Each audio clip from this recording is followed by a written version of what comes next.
Flour's gonna go everywhere. It's part of the pie making process. Own it. If you are new to gluten-free baking, then everything you know about making a regular pie dough, you kind of need to throw out the window, because to make a gluten-free pie dough requires a pretty different set of rules and information, and I'm gonna walk you through that today.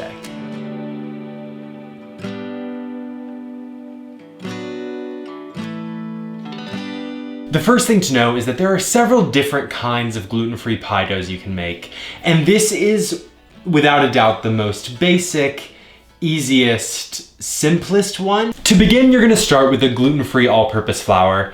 I've made this recipe with several different gluten-free all-purpose blends. They all work. Some of them are gonna offer different qualities, but not big enough ones that you'll really notice. To my flour, I'm adding 2 full teaspoons of sugar and 1/2 teaspoon of kosher salt. Like any other pie dough, this pie dough is gonna depend on cold, unsalted butter as the fat component for the pastry dough. So here I have 6 tablespoons of cold, unsalted butter that I've already cubed into small cubes. And I'm just gonna plop this in with my flour and combine it with my hands until the texture of the flour itself is kind of like a wet cornmeal. There are gonna be little bits of butter left that are not fully incorporated, but overall the flour is gonna be heavier and you're gonna be able to tell that the butter is mostly incorporated. And I like to smash the butter pieces with my fingers to make these discs because I find that they're easier to incorporate with the rest of the flour. All right, and now that I've mashed most of them, I'm gonna take the flour and the butter in my hands and I'm just gonna push them together like this to make these kind of long sheets of butter that are coated in flour. This will help the texture of the dough once we add the liquid ingredients. Wheat and gluten act in a way that is utterly unique. Gluten-free all-purpose flour is a blend of a bunch of different grains and starches mixed together to make something that hydrates similar to wheat flour, that binds similar to wheat flour. All right, I can see that my flour is heavier in my hands, and when I press it together, it holds, but if I move my fingers around, it crumbles, and that means that we have incorporated the butter to the right degree. Okay, and at this point, we're going to add our liquid ingredients. So I have a 1/2 cup of water, and I'm just gonna add half of it for now. We'll add the rest in a moment. And 2 teaspoons of apple cider vinegar. For any of my food scientists out there, you might be wondering why I'm incorporating apple cider vinegar. And I commend you. Apple cider vinegar is used with regular flour because it prevents gluten from becoming too firm too quickly. So on a normal pie dough, the addition of that ingredient can help your pie crust to stay soft and not become too firm. In this pie dough, it's really just lending flavor.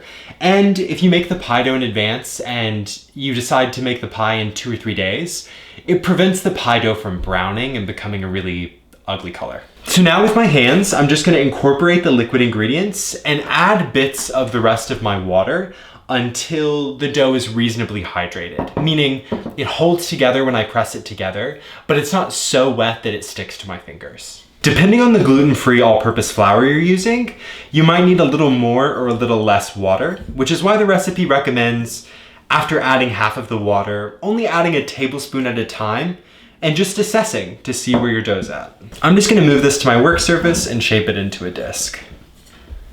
Earlier I mentioned that you kind of need to throw out what you know about making pie dough when you're making a gluten-free pie dough. And for my regular pie dough connoisseurs who are trying to make a gluten-free pie dough for the first time, you might be wondering, Micah, it looks like you're handling that dough a lot and that can make for a tough pie crust. But I'm here to tell you that that can't really happen with gluten-free pie dough because the toughness of a crust is because of gluten. And this, by definition, doesn't have that. So if you're worried that your dough isn't really cohesive or it's more wet in some spots and more dry in some spots, smush it around. You're not really gonna hurt it. So I'm gonna flatten this into a disc that will be easy to roll out. And so I try to press it down into a disc that's just about 1 inch thick. And I'm gonna wrap this in plastic wrap and pop it in my fridge for about an hour. That allows it to really firm up, allows everything to hydrate, and it prepares us to roll out the dough to make a beautiful pie crust. So I'm gonna go ahead and grab it out of my fridge. And I'll be back in 10 minutes. Let's roll out the dough. I'm gonna take some more of my gluten-free all-purpose and dust a piece of parchment paper on my work surface. And I'm gonna put my dough right on top of this. And our goal in rolling out this dough is to get it to about 1/8 of an inch thick. So that's a pretty thin, crisp pie crust. As you're rolling, to prevent excessive cracking, you can pick up the dough and turn it at 90 degrees and keep rolling, and then turn it 90 degrees and keep rolling, and that will help mitigate some of the cracking that's naturally gonna happen. You can see I have a crack here. I'm not worried about it. Okay, now I've got it at about the right thickness. Where I see cracks, I'm gonna push the dough together and just press it so that the cracks disappear. The warmth of your hand will melt the butter in the dough and make this process really easy. Now I'm gonna take the pie pan and place it directly on top of my rolled out dough. And using your most coordinated skills that you have in your body, try to flip it over in one smooth movement like this. Flour's gonna go everywhere. It's part of the pie making process. Own it. Okay, I'm removing my paper and my pie dough looks like this. Okay, I've got a few cracks here and there that I can just press together, but I also want to make sure that I'm pressing in the edges of the pie crust so that the dough is evenly aligned with the metal of the pan. You can either take a pair of scissors or a paring knife and trim off the excess dough, leaving about 1 inch of overhang all the way around. And you can see here in this corner, my dough broke off. And I still need a bit more of a border, so I'm just gonna take a piece and attach it with my fingers.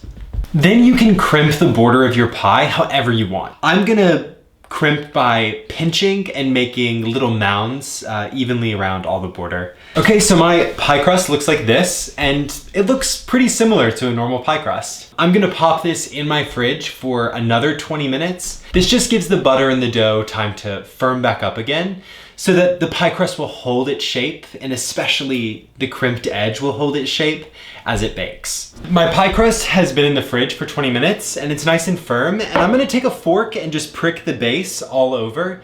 This prevents any air bubbles from forming on the bottom of the crust and creating a problem as the crust bakes. Now that the base is pricked, I'm throwing it in the oven.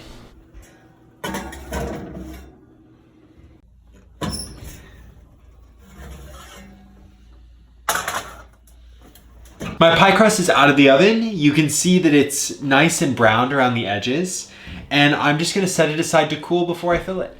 It's important to note that this pie crust is really conducive for fillings that either go straight into the fridge to set or just take 15 to 20 minutes to bake in the oven. Once my pie crust cooled, I filled it with a chocolate pie filling that I'd already made and let it set in my fridge overnight. Let's give this chocolate pie a try. The pie crust is a little chewy and crisp, it's a little buttery, and it provides a nice sturdy base to my chocolate pie. It's reliable and it's good. So if you're a beginning baker and you want to get into some gluten-free baking, you should give this pie crust a try.